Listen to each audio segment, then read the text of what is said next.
Menjadi ayah bukan soal tahu segalanya, bukan juga soal bagaimana harus terpenuhi dan memenuhi sejumlah kebutuhan.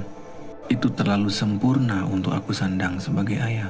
Rasanya memang cukup menjadi hadir di antara rasa getir dan khawatir.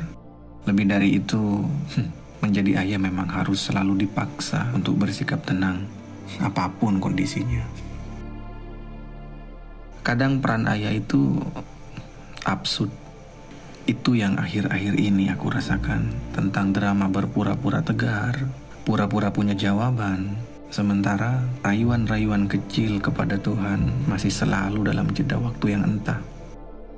Ya, kini aku dipaksa menjadi aktor yang penuh dengan sikap pura-pura.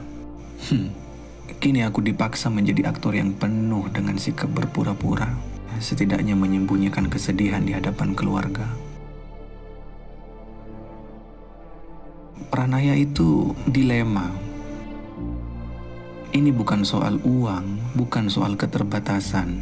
Dari mungkin kemelaratan dan susah hidupku sebagai seorang ayah. Kalau soal uang dan keterbatasan, itu mungkin sudah terlalu lapuk dan menjadi nuansa klise, di mana semua orang sudah tahu kemana alurnya.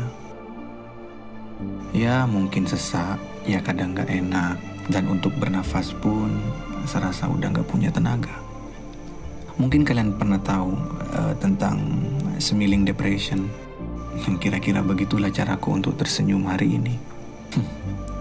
Lagi-lagi, ini bukan segalanya tentang uang, tapi tentang bagaimana harus selalu berpikir waras di antara rasa getir dan khawatir. Berpura-pura adalah cara yang paling waras dari kepahitan hidup dan kenyataan yang harus dirasa dan dipaksa menjadi lebih lembut. Oh ya, hampir tiap hari ada adegan tanya dan jawaban yang selalu sama antara aku dan anakku. Kira-kira begini, ya kapan bisa beli mainan lagi? Ada lagi tuh, ya kata mama beras sudah habis ya. Ada lagi nih, ayah mau kerja lagi ya.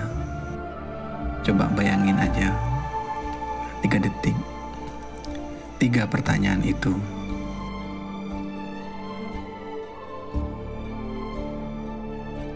Jika kalian ada di posisi sebagai ayah, apa kira-kira jawaban yang akan kalian sampaikan kepada anaknya? Kalau di aku begini, setelah memikirkan banyak hal, setelah mempertimbangkan banyak hal, maka jawaban yang mungkin pantas untuk anakku dengar begini. Sebentar ya nak, ayah coba rayu-rayu Tuhan lagi. Mungkin rayuan hari ini coba kalian teruskan. Seorang jenius akan kehilangan kendali atas emosinya pada saat mengalami bencana keuangan. Sebaliknya, orang biasa tanpa pendidikan finansial sekalipun kadang bisa kaya dalam waktu singkat. Dan aku ingin waras 2 di antara itu. Meski parahnya, aku tidak mempunyai kendali atas diriku sendiri. Kadang dari adegan itu kita sama-sama tersenyum, seakan sudah tahu apa yang akan terjadi. Tapi bagiku, permintaan anakku bukan hanya sebuah kemanjaan. Lebih darinya, ada sebuah doa, bahwa doa tak selalu harus khusyuk di atas sejadah. Kadang ia muncul di tengah obrolan-obrolan ringan, dengan nada lirih, dari senyum yang lelah.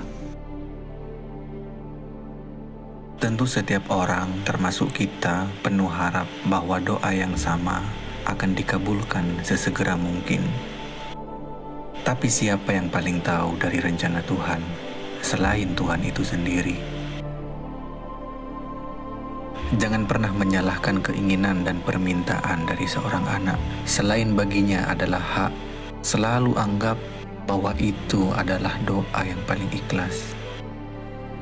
Baginya mungkin cara ia memastikan bahwa dunia masih bisa diulang, bahwa harapan masih bisa diajukan, dan bahwa aku Hanya perlu setia mendengarkan kalimat itu, berharap segalanya kupasrahkan pada Tuhanku.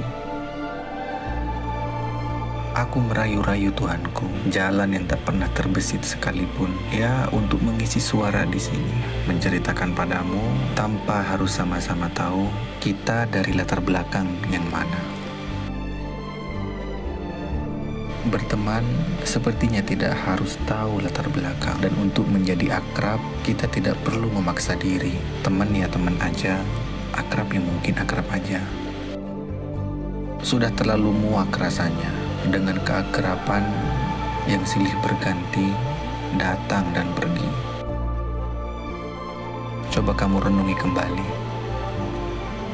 seberapa banyak orang yang datang padamu saat kamu lagi berada di atas. Sebaliknya, seberapa lama kamu harus bangkit di antara orang yang kini semuanya menjadi asing.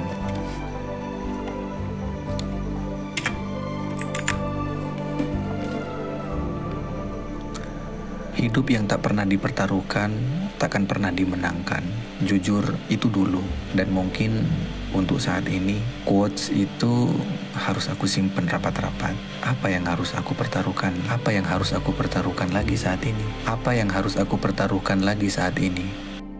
Saat semua kondisi bencana keuangan sudah minus seminus-minusnya. Bahkan untuk membeli mainan, aku harus berpikir 1000 kali. Bahkan untuk membeli mainan, aku harus berpikir 1000 kali. Rasa percaya diri juga turun sedowngrade-downgrade-nya. Bahkan yang tak masuk akal bagiku, menukar waktu dengan uang atau menukar uang dengan waktu.